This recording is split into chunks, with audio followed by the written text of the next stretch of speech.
ही ढूंढ रहे थे।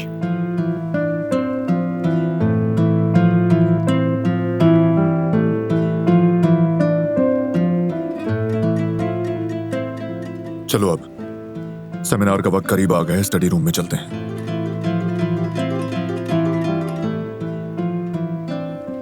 फिक्र मत करो, परेशान मत हो, आइंदा ख्याल करूंगा।